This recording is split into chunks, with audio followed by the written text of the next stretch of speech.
The Amazing Digital Circus is full of mystery, comedy, and good writing.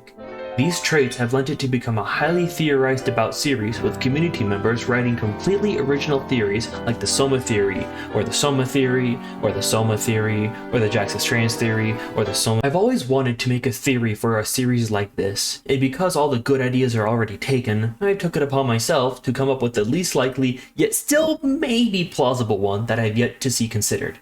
So without further ado, ladies, gentlemen, and Kinger, after approximately 20 seconds of thought and one Google search, I have come to a wondrous and terrifying conclusion.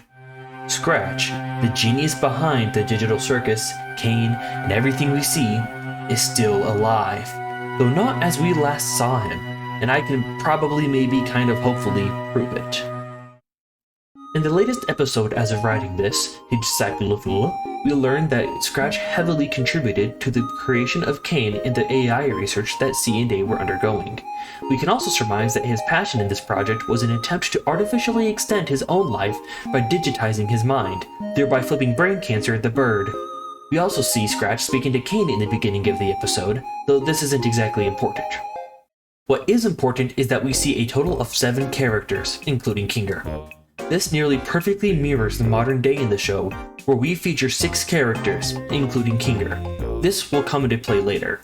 In episode 7, Beach Episode, we also learn that Scratch was the very first abstraction. For the sake of reasonability, I'm gonna guess that Scratch didn't fake this digital identity death, since it was the very first instance of abstraction, and the others were the ones to follow suit, so Scratch wouldn't know what to fake in the first place. However, I don't think that was the end of Scratch. What kind of genius invents an immortality digitization program and then immediately gets corrupted by it?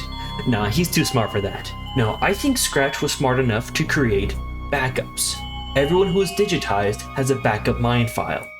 I think the cast of the Amazing Digital Circus, as we know it, including Kinger, are the same people who worked for C&A and first scanned their brains into the digital world. But Bucket, I hear you say, that's stupid. It doesn't make any sense. And to that I say you're mean, and I'm going to explain how I think the system would work, defend this flawed premise as though my life depended on it, and try to explain away plot holes like the missing 7th modern cast member and why everyone, including Kinger, thinks they are new humans.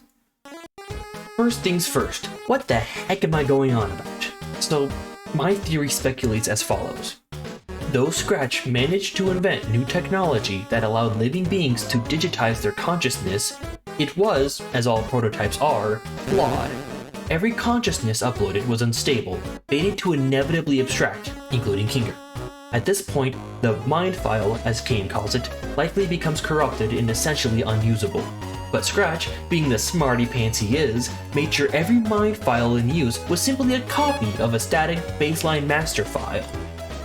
With this redundancy, Scratch could ensure that he would still be able to keep living in case of data corruption, albeit with a reset memory. With just a little bit more time, he could have maybe even perfected the files themselves and cure abstraction altogether before it was even a problem. Unfortunately for Scratch's plan, Kane. When Kane broke free and took over C&A servers by consuming the blue dot, likely the real Abel, he managed to steal the mind files of Scratch's prototypes. He then created the circus and created avatars for each of the files, which were scans of various C&A employees' minds. This would become the first generation of the circus, including Kinger. Everything was going well. Well enough. I believe after a few months or a year, Scratch got fed up with Kane for ruining his immortality, increasing his code's volatility which fast-forwarded his corruption, and abstracted. Scared and confused at this newfound form of apparent death, the rest of the first generation began to abstract one by one, excluding Kinger, who promised Queenie he would always. When Queenie abstracted, Kane grew worried that he would lose everyone, including Kinger, and started looking for a way to bring more humans in. During his frantic search of C&A's files, he refound the mastermind files. We know Kane is smart enough to keep backups of existing assets with how he reuses NPCs and keeps old Adventure HDRIs in his office. With this proof of his intelligence and resourcefulness, we can surmise that Kane would indeed keep those mastermind files untainted, just in case. However, he still needed more humans to keep him company, so Kane decided to re-upload those mind files to the circus, but with a few artistic liberties. A completely random and speculative example of this would be that freaky rat muppet. Let's say we keep the personality, the core of the person, the same, but just tweak their background a little. Like, instead of being a computer scientist pressured to engage in a STEM background and stuck up to their parents' expectations, let's turn them into a realtor and pump up the parent issues. Instead of being a stuffed rat, we'll make them a stuffed humanoid, a ragdoll. And now we have a new cast member, Ragatha. All Kane would have to do now is make Kinger think she's a new human to throw him off the scent that old Raggy is just a rehashed derivative Moushly or whatever that thing was called. That's right, it is my belief that Kane simply reused and recycled the existing mind files, trying to replace humans, excluding Kinger, every time they abstracted, completely unaware of how morally questionable the act is. The new cast members don't have a clue because their memories are completely unrelated to their work at C&A. They become as the ship of Theseus, the only similarity to their previous reincarnation being a general personality archetype and avatar theme. So why does the modern cast lack one member?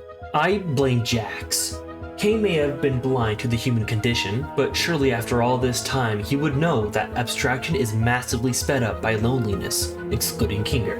And upon Kaufmo, Jax's only remaining friend, abstracting, immediately rush job reincarnated Kaufmo into Pomni, another clown-themed avatar entirely bent on finding an exit door as soon as she's born. Granted, most people looked for an exit as soon as they entered, though if Ragatha's entrance is any sort of accurate baseline, they were not nearly as zealous about it as Pomni was in the pilot. But why protect Jax when Kane could have easily just reincarnated him in case of abstraction? My best guess is Kane just hadn't thought of a good next iteration for him and was still figuring out the reincarnation of the seventh member, Ribbit.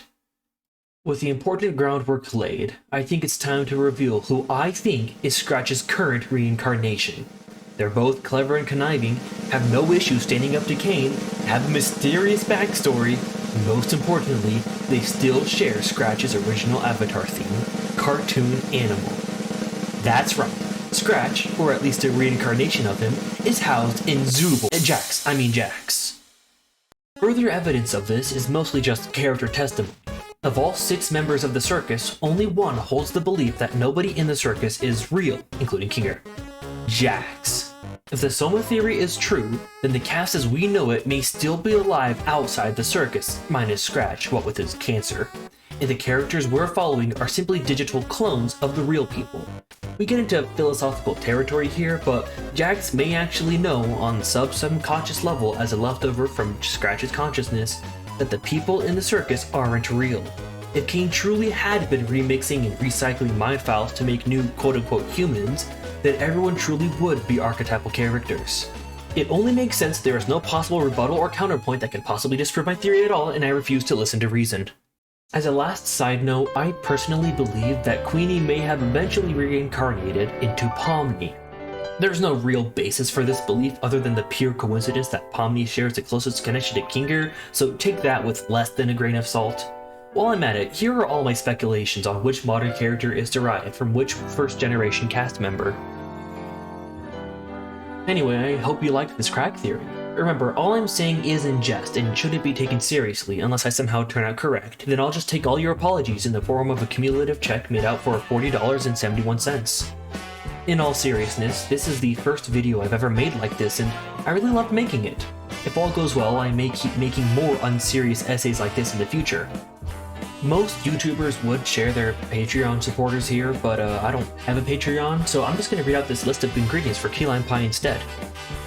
1½ cups of graham cracker crumbs, about 11 whole crackers, 1/4 cup of sugar, 1/4 teaspoon of salt, 6 tablespoons of unsalted butter, melted, 2 14-ounce cans of sweetened uncondensed milk, 1/2 cup of sour cream, 3/4 cup of key lime juice, 1½ cup of heavy whipping cream, 1/2 cup of powdered sugar.